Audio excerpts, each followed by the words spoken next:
Ош шаарынын 24 жаштагы тургуну Оксана Кобушко 4 жашында оорудан улам көзү таптакыр көрбөй калган. Өз алдынча каражат табуу үчүн массаж курстарына барганын айтат. Сентябрь айында Кыргызстандагы адилеттүү жана инклюзивдүү коомду өнүктүрүүгө көмөктөшүү боюнча долбоорго катышууга чакыруу алган.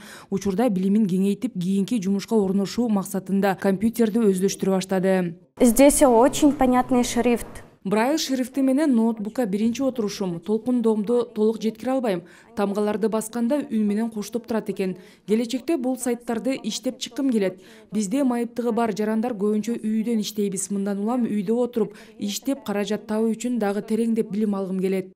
Белгилей кетсек, ден соолугуна мүмкүнчүлүгү чектелген аялдарга жана кыздарга адистештирилген программалар менен камсыздалган компьютердик жабдууларда иштөөнү адистер үйрөтүп жатышат. Бул жыйнактар ар кандай формадагы майыптыгы бар аялдарга даректелип, бардык эл аралык стандарттарга жана талаптарга жооп берет.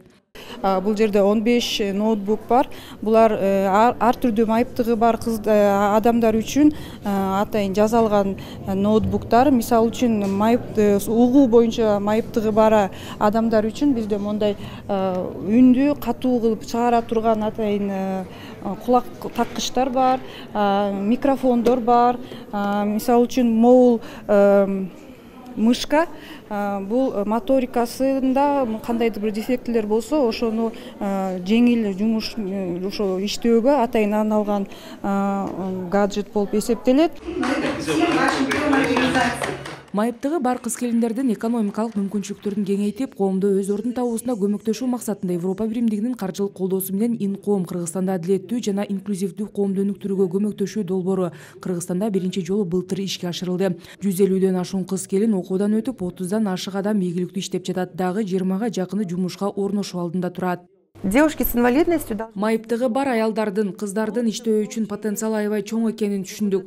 Бир гана өзүнө эмес, коомго, мамлекетке жардамы чоң болот. Көпчүлүк майыптыгы бар кыздар компьютер эмне экенин билишпейт. Ош шаарына 5 заманбап ноутбуктарды берип жатат.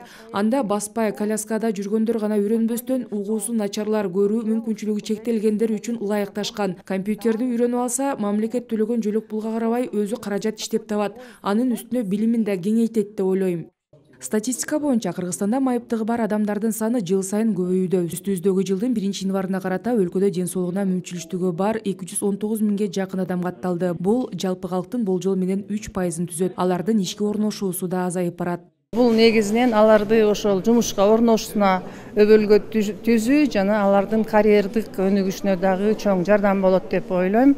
Мындан ары дагы бул биз үчүн бул биринчи кадам болуп атат. Бизге как подсказка катары биздин мамлекеттик органга мындан ары дагы биздин министрлик ушул майыптыгы бар адамдарга ушундай атайын программаларды жана компьютердик оборудованияларды берүү боюнча дагы бизге дагы мындай пландар пайда болот деп ойлойм.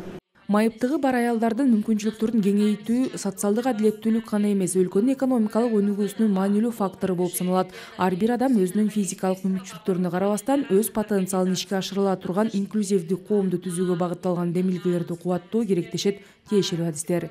Рахат Жаныбекова, Азамат Кыдыр Токтоев, Ала Тоо 24.